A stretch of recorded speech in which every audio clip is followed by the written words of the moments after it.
সালামের সাথে ছিল তারা আশিদ্দাউ আলাল কুফফার, তারা কাফেরদের ব্যাপারে, তারা এরকম বেঈমানদের ব্যাপারে সাহাবায়ে কেরাম বড় কঠোর, বড় মারাত্মক ছিলেন, বড় কঠোর ছিলেন।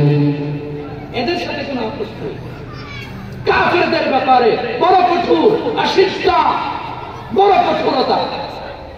কিন্তু সব জায়গায় কঠোরতা নয়। আল্লাহ বলেন রুহামাউ বাইনাহুম, কাফেরদের ব্যাপারে তারা যদিও কঠোর কিন্তু রুহামাউ বাইনাহুম, কিন্তু তারা পরস্পরে, মুমিনগণ পরস্পরে তারা ভাই ভাই, মুমিনগণ তারা সাহাবায়ে কেরাম পরস্পরে রুহামাউ বাইনাহুম, তারা পরস্পরে ছিলেন দয়ালু, পরস্পরে তারা ছিলেন একে অপরের সাহায্যকারী, একে অপরের জন্য সব দিতে রাজি। এটা হলো সাহাবায়ে কেরামের গুণাবলী। এখানেই শেষ না, সামনে আরো কথা। আমি আলোচনা দীর্ঘায়িত করছি না, আমাদের পরের হযরত আসছেন, আমি কয়েক মিনিটে আমার আলোচনা গুছিয়ে দিচ্ছি। দোস্ত, এবার আসেন মুহাম্মাদুর রাসূলুল্লাহ ওয়াল্লাযীনা মা'হু আশিদ্দাউ আলাল কুফফার রুহামাউ বাইনাহুম। এই কথাটা একটু সামান্য ব্যাখ্যা একবারে অল্প করে আপনাদের সামনে পেশ করি। রাসূলের কাছে সবচেয়ে বেশি যিনি ছিলেন, সবচেয়ে কাছে ছিলেন যিনি, তার নাম আমরা অনেকেই সবাই হয়তো বা জানি। বলেন তো সবচেয়ে বেশি কাছে কে ছিলেন? বলেন না আবু বকর, বলেন না আবু বকর সিদ্দিক রাদিয়াল্লাহু তাআলা। ওনার চেয়ে কাছে আরো কেউ ছিল?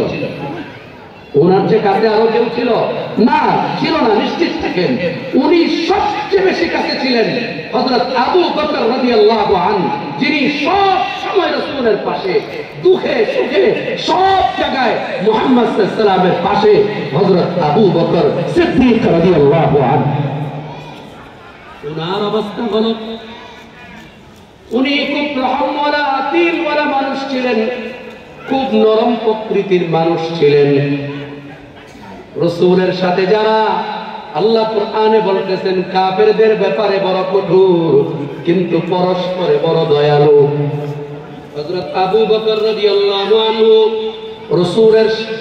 রাসূলের কাছে আসার পরে ওনার সব কিছুকে রাসূলের জন্য দিয়েছেন, সব কিছু দিয়ে দিয়েছেন, কিচ্ছু রাখেন নাই।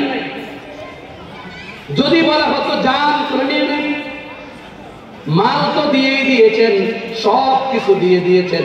উনি হলেন আবু বকর রাদিয়াল্লাহু আনহু। ওনার অবস্থা ছিল তিনি কাফেরদের ব্যাপারে বড় কঠোর, একটা ঘটনার দ্বারা বোঝা যায়।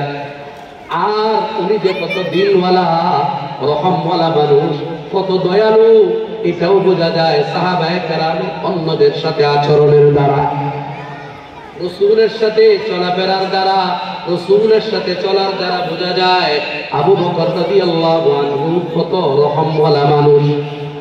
দোস্ত, এবার আসেন হযরত আবু বকর রাদিয়াল্লাহু আনহু এত দিল খুব নরম, খুবই সরল মানুষ, খুব রহমওয়ালা মানুষ।